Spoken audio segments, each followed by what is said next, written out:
Nope. Bitch. Ah! I'm fortunate to live in a place as beautiful as the Bahamas, but that doesn't come without its consequences when it comes to shooting video. Most of the time we find ourselves outside in the middle of the day when the sun is directly overhead, and it's not really optimal for shooting when golden hour is not an option. If this is you too, then we have a few options to consider. Shoot bad video and fix it in post, or you can follow these 5 tips for shooting in direct sunlight. And by the end of this short video, your work will go from this to looking like this. Let's get into it. Summer is just about officially over, but in the Bahamas that doesn't change the fact that it's probably going to be sunny and bright and hot outside until maybe mid-November. But should we stop that from letting us capture awesome video outside? No! Hell no. So I thought that this would be the perfect time to help you get the best out of your video during a time when it's extremely difficult to do so. But when you know what to do, it makes the process a whole lot easier and more enjoyable. Now let's jump right into the first tip, which is pay attention to the position of the sun. Okay, inside Rob, outside Rob here. Now, even though it is about 12 o'clock in the afternoon and the sun is basically directly overhead, you can still find the position of the sun. If you use your hand, you can see that this side of my hand is dark, but on this side over here is where the sun is shining. So when you're shooting outside, you want to position the sun off to the side, almost to the back, like a 45-degree angle that way. And that's kind of where the sun is now. The light will still wash over the subject's face, and they'll have a nice layered light profile. Now you might be saying, won't that create a shadow on the face? The answer is yes and no. But if you're still not satisfied with that look, I'll show you how to counteract that in a later tip. But for right now, we want to keep the dimension on the subject so they don't appear flat. Tip number 2, use a reflector or a bounce board. I was lucky enough to get the overcast skies as I was doing this because I don't have a reflector and a diffuser. So if you had a diffuser, which the cloud is acting as right now, if you still needed some fill, you could always bounce the light off of the little bit of sunlight you have, or wherever the light source is, onto the subject to give them a little bit more fill. Use a reflector or a bounce board to fill in the darkness caused by underexposure.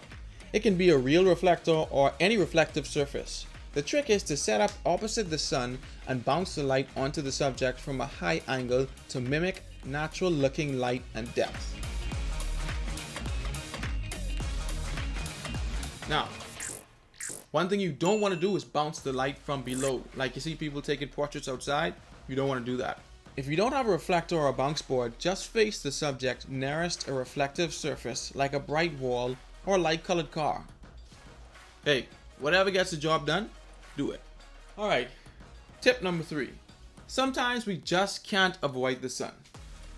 Now sometimes you get lucky and the conditions are perfect outside, like right now.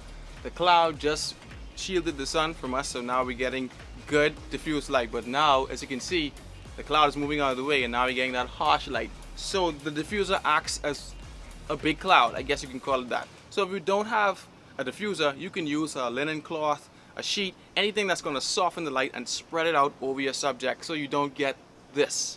So use a diffuser to soften the light on the subject, and make sure as before to angle the diffuser so that the light wash looks natural and maybe even cinematic. Tip number 4, invest in some quality neutral density filters. Everyone knows by now what an ND filter is, but if you don't know, ND filters are basically sunglasses for your camera lens and allow you to open your aperture wider to better expose for your subject in sunny conditions without blowing out the subject and highlights. Now just so you know, ND filters come in 2 types, fixed and variable. Fixed ND filters have a pre-selected transparency, and variable ND filters allow you to change the transparency as you need it. Tip number 5, which is probably the easiest and the cheapest. That seems like the obvious thing, right? Just get out of the sun altogether, find a shady area, we're under a tree, and just shoot your subject so you can get a great quality product. Just go find some shade and shoot there. It can be on the side of a building or under a tree or wherever you get the best light on your subject without overexposing it. 3, 2, rock, go. Pro tip, Always wear a hat when shooting outside because you need the shade to look into the LCD screen. And if you can't see into the screen, you won't be able to get accurate results on camera. When you get into the edit room, you're like, what the hell was that? It's because you couldn't see what you were shooting. But I would suggest looking into the viewfinder because that's where you get the most accurate representation of your subject. Now, the last reason why you should wear a hat is so you can represent the best team in the world. What you shouldn't do is wear shades. Take these darkers off because, again, you want to be able to see exactly what you're doing on the screen. When you get into the editing room, you want to make sure you have all the footage that you need and it's usable. Back to you inside, Rob. Let me know in the comments if you like these tips and if you can use them, which I'm sure you can. And check out other videos on this channel to help you along your video or filmmaking journey. Remember, stay motivated and keep creating awesome stuff. Peace.